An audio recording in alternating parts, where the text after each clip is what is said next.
Eh bien salut tout le monde, ici Ada, j'espère que vous allez bien. Aujourd'hui on se retrouve pour une nouvelle vidéo. Vous en avez très certainement entendu parler, mais aujourd'hui c'est la sortie du nouveau Call of Duty Modern Warfare. Et du coup je me suis dit pourquoi pas faire une petite vidéo configuration gamer adaptée à ce jeu, parce que c'est un jeu qui demande quand même pas mal de ressources. Et au passage les amis, j'ai fait une vidéo sur le même style mais pour Fortnite et ça vous a énormément plu, donc vraiment merci à tous. Avant de commencer la vidéo les amis, je vous invite à cliquer sur la cloche des notifications et à vous abonner si c'est pas encore fait. Et pour tous ceux qui viennent à la Paris Games Week, n'hésitez pas à me rejoindre sur Twitter, @yadatech, parce que je dirai un petit peu là où je suis. Donc pour commencer cette vidéo les amis, on va un petit peu analyser les configurations minimales et recommandées pour jouer à ce jeu. Pour la configuration minimale, vous pouvez le voir, il faut pas forcément grand chose, du i3, 8Go de RAM, une 670 pour la carte graphique, et surtout, et ça faites attention, il faut quand même 175Go d'espace libre dans le disque dur. Donc en gros, si vous avez un vieux PC gamer, ça pourrait quand même faire l'affaire. Quand même attention au niveau de la RAM, je vous conseille vraiment de prendre du 16Go de RAM. Mais ce qui nous intéresse vraiment, c'est la configuration recommandée, parce que minimale, comme le dit son nom, ça va tourner le jeu plutôt en low, voire en moyen, mais pas plus. Alors que la recommandée, c'est quand même déjà plus intéressant. Donc d'ailleurs, pour commencer à ce niveau-là, au niveau des processeurs, un i5 2500K ou alors un Ryzen 5 1600X. Donc c'est des vieux processeurs qui ne sont plus commercialisés actuellement, donc bien sûr dans la vidéo, je vais mettre des mises à jour là-dessus. Concernant la RAM, 12Go de RAM, mais moi je vous conseille vraiment de prendre du 16Go de RAM. Et au niveau des cartes graphiques, c'est quand même du lourd, donc 970, une 1660 ou alors une 580. Donc c'est pas des cartes graphiques qui coûtent très cher, mais quand même c'est des cartes graphiques qui sont plutôt performantes. Donc comme on peut le voir, on est sur un jeu qui demande quand même pas mal de ressources, et du coup je me suis adapté et voici maintenant la première config de cette vidéo. Alors pour commencer au niveau du processeur, on part sur le Ryzen 5 2600, donc un très bon processeur que je présente régulièrement sur la chaîne YouTube. Je le présente souvent parce qu'il a un bon rapport qualité-prix, il est adapté pour du montage photo, du montage vidéo et aussi pour le gaming. Donc vraiment un processeur que je recommande à tout le monde. En plus de ça, il a un ventirad intégré, même si c'est loin d'être le meilleur. Au niveau de la carte mère maintenant, comme on est sur la plus petite configuration de cette vidéo, on part sur une B450M. Et là c'est vraiment sur ça qu'on va faire un petit peu des économies. Concernant la RAM maintenant, on prend deux barrettes de 8Go de RAM pour avoir du 16Go, tout simplement parce que pour ce jeu c'est vraiment primordial. Au niveau de la fréquence, on peut se prendre du 3200 MHz, sur Amazon il y a des bons prix. Ensuite, concernant la carte graphique, on s'adapte à la configuration recommandée avec une RX 580. Si vous avez 30 € de plus, n'hésitez vraiment pas à prendre une 590 qui tournera le jeu un petit peu mieux. Donc d'ailleurs, pour vous donner une idée, avec ce processeur plus cette carte graphique, donc la RX 580, vous tournerez le jeu autour des 80 FPS. Et là, je vous parle avec des graphismes en bonne qualité, donc plutôt style élevé. Donc bien sûr, si vous réduisez les graphismes, vous passerez la barre des 100 FPS, mais après le jeu sera beaucoup moins intéressant à jouer. Et par contre, si vous prenez une RX 590, là vous tournerez plutôt le jeu autour des 110-120 FPS, donc ça sera beaucoup plus intéressant. Et encore une fois, je vous parle avec les graphismes en élevé. Donc du coup, si vous avez un écran 144 Hz, n'hésitez pas à partir sur une 590. Et si vous avez pas trop de budget, la 580 fera largement l'affaire. Ensuite, au niveau du stockage, uniquement pour installer Windows 10, on part sur un SSD 2.5 qui fera 120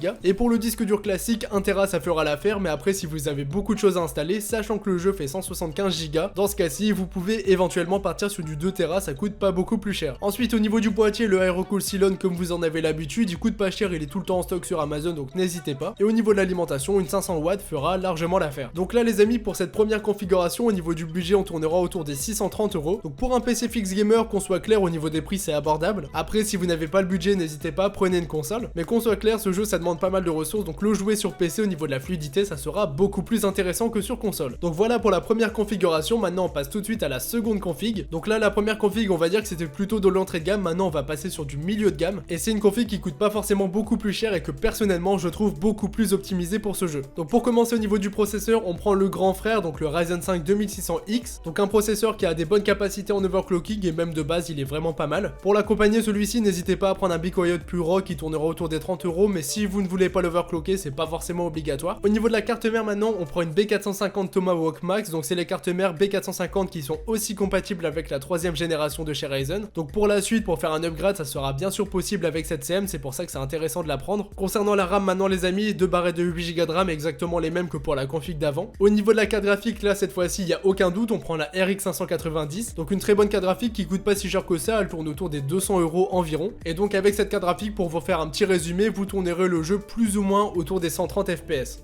Et ça bien sûr c'est avec tous les graphismes en élevé, donc vous les baissez un petit peu et comme ça si vous avez un écran 144 Hz ça sera vraiment nickel.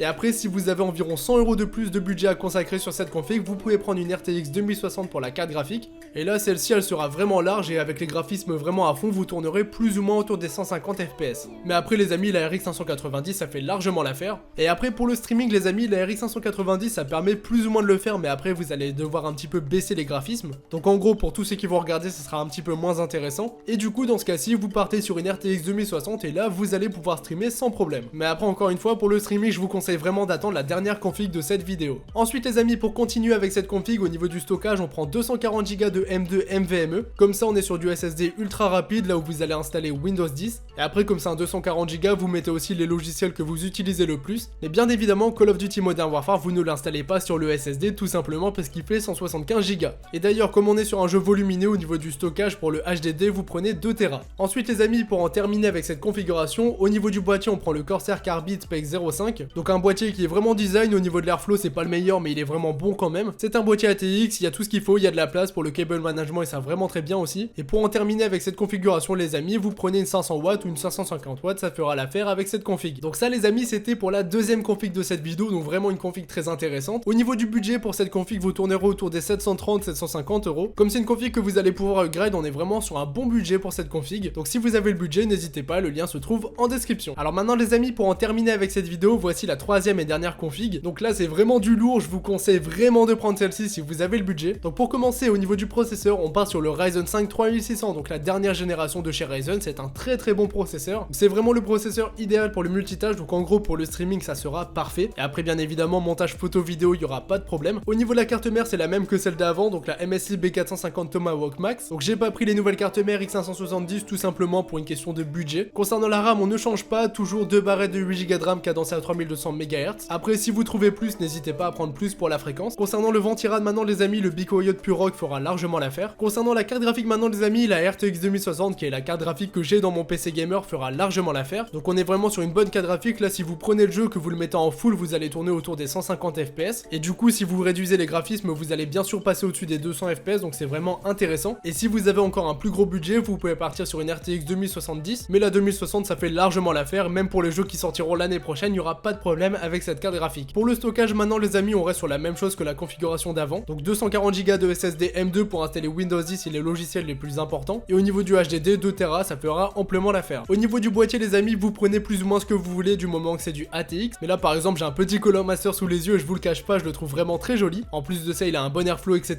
Donc je vous mets le lien de toute façon en description. Et au niveau de l'alimentation, une 600 watts ça fera l'affaire pour cette config. Donc ça les amis, c'était la dernière configuration de cette vidéo. Au niveau du budget, ça sera autour des 1000 € pour cette configuration. Après si vous prenez une 2070, vous allez plutôt monter autour des 1150-1200 €. Donc tous les liens se trouvent en description. Moi de mon côté les amis, j'en ai terminé avec cette vidéo, donc j'espère vraiment qu'elle vous aura plu. Si c'est le cas les amis, n'hésitez pas à mettre un petit pouce bleu et à vous abonner à la chaîne si c'est pas encore fait. Nous on se dit à dimanche pour une nouvelle vidéo, c'était Yada, à la prochaine tout le monde, salut.